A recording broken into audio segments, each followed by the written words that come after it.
puts a bit of force in. I feel that.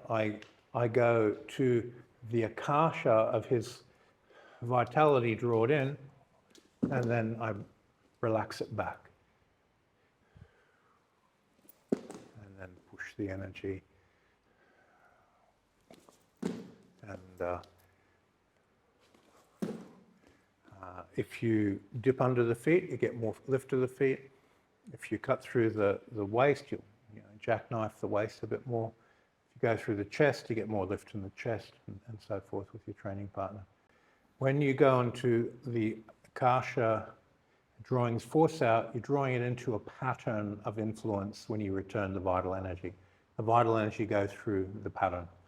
And if you're sensitive to what that person's patterns are, you draw them into their own pattern, and then you bring the energy back out, and you follow their pattern.